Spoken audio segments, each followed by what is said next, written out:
मित्रांनो नमस्कार.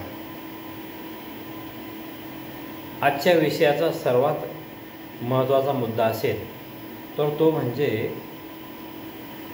मानवाला इतर प्राण्यांपेक्षा एक चांगली जी अद्वितीय शक्ती दिली ती म्हणजे बोलण्याची.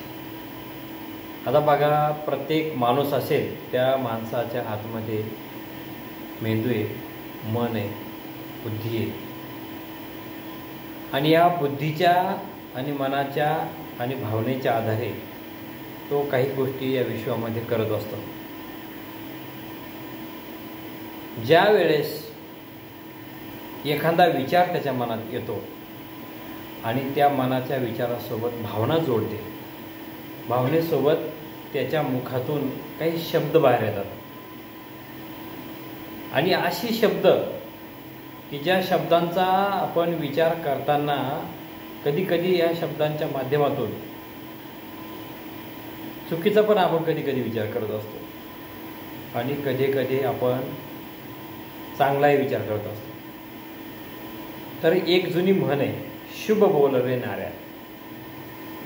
याचा अर्थच असा होतो की सद्गुरूच्या कृपेनं म्हणा किंवा दैवी कृपेनं म्हणा, तुम्हाला एक ज्ञान मिळालं पाहिजे, ते म्हणजे सत्य नारायण स्वरूपाचा परमात्मा तुमच्या आतमध्ये वसलेला आहे.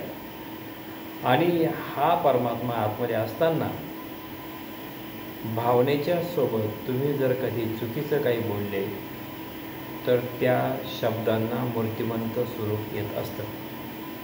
जो विचार करतो तो प्रत्यक्षात येत असतो. तर अशा पद्धतीनं हा जर नियम आहे सृष्टीचा आणि आपल्याला जर हे माहीत असेल, आता माहीत झालं आहे की शब्द हे ब्रह्माचं स्वरूप आहे. ब्रह्म म्हणजे निर्मिती. शब्द ब्रह्म हे चे अशेष म्हणजे शब्द हे ब्रह्माचं स्वरूप आहे, निर्मितीचं स्वरूप आहे. तर सुरुवात कुठल्याही आयुष्यामध्ये कुठलंही कारण असू द्या आणि कुठलाही प्रसंग असू द्या, कुठलीही समस्या असू द्या, त्याचं निर्माण कार्य मात्र आपल्या आतमध्ये मनातून भावनेतून होताना शब्दातून ते बाहेर येत असतं. मग चुकीचा विचार केला तर चुकीचं घडणार आहे आणि चांगला विचार केला तर चांगलं घडणार आहे.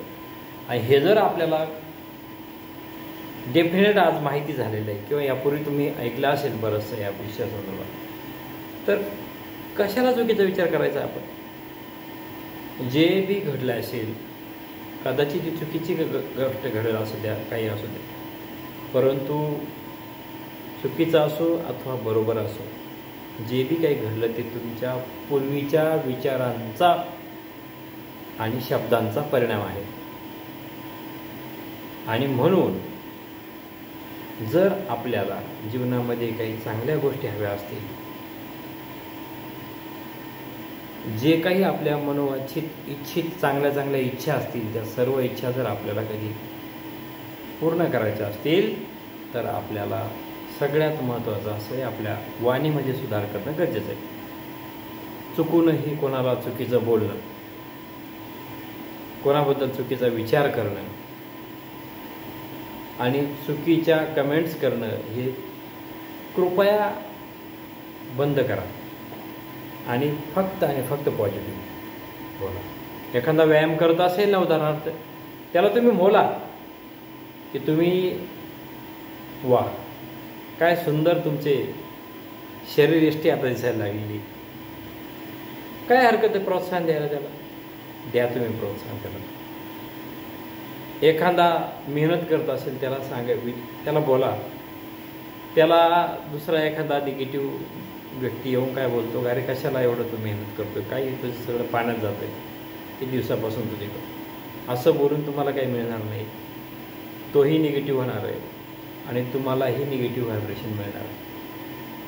मग असं न करता जर तुम्ही त्याला बोलले की अरे वा, तू खूप चांगली मेहनत करतोय आणि ह्या मेहनतीसोबत तू दररोज नवनव्यानं प्रयोग करत, नवनवीन प्रयोगांच्या माध्यमातून नवनवीन सुधारणा करत 100% इम्प्रूव्हमेंट करू राहिला, तर हे जर तू करत राहिला तर मी गॅरंटेड सांगतो की तुझ्यासारखे प्रयत्न करणारेच आजपर्यंत जगात यशस्वी झालेले, एवढं माइंडमध्ये आपण राहून द्या.